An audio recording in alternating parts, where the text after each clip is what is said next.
Thank you for joining us today at Miniature Wargaming Labs. Today we're going to build a Cyber Mastiff from the Orlok Armsmaster and Wrecker set that came out to enhance our gang.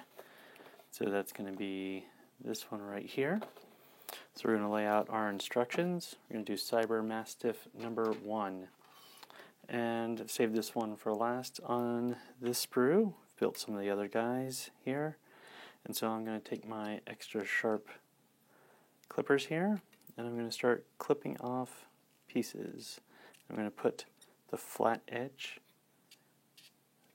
against the model and clip, try to get a nice tight fit.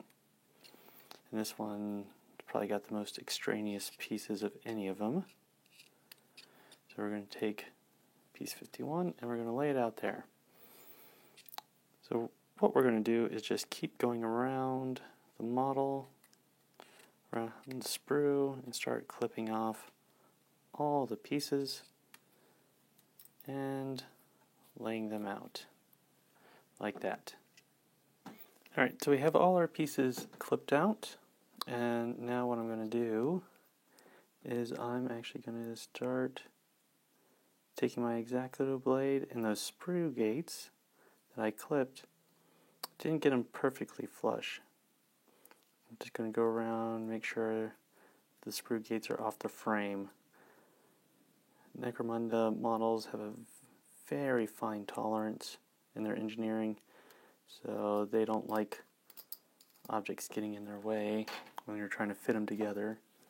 So something else I like to do, just probably out of habit, and it helps with some of the paint job, is let's go ahead and get rid of the mold line. Just a light touch there. And we'll go around and finish cleaning all these bits. There's actually not that many to do. So all our pieces are cut out and clean. And go ahead and grab the base off to the side there. And now let's start assembling. And since this is such a fine flowy piece, we don't want to put too much glue. So I'm just going to put glue around little edge lines. I tend to put the glue in such a way that when I squeeze the model together, it'll fill that little seam line and help hide it when I prime it. So put that there.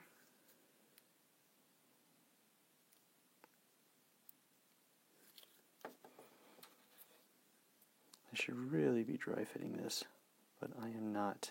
I don't know why. Okay, this one really goes together.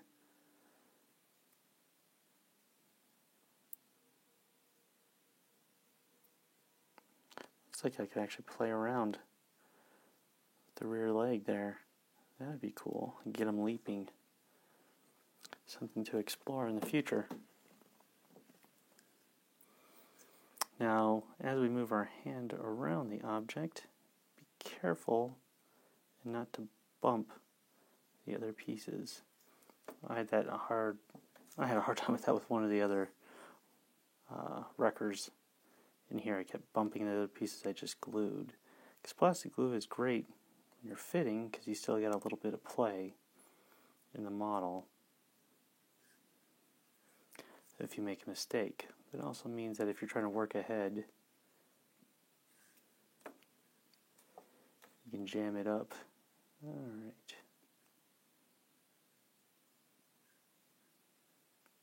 Put on his little Fido collar.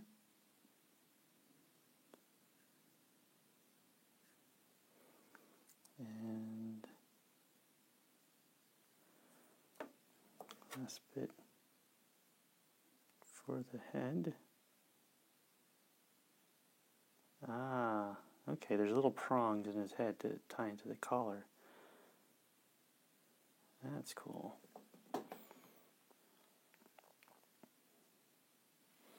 And now let's sight this guy. So I want as much of him to fit within that base as possible, because I like to take these on trips.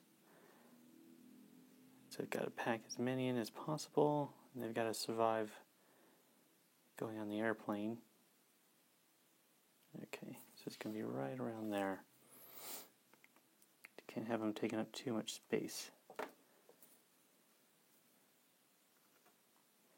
For whenever we start having tournaments again. Not that I'm any good at them. I tend to do pretty well in the painting competitions.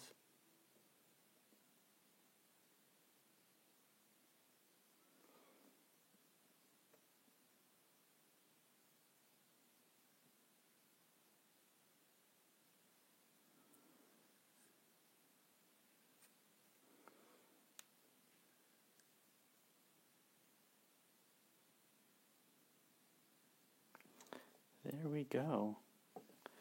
It came together pretty fast. An outstanding little figure. So, thank you for joining us at Miniature Wargaming Labs. We'll see you next time.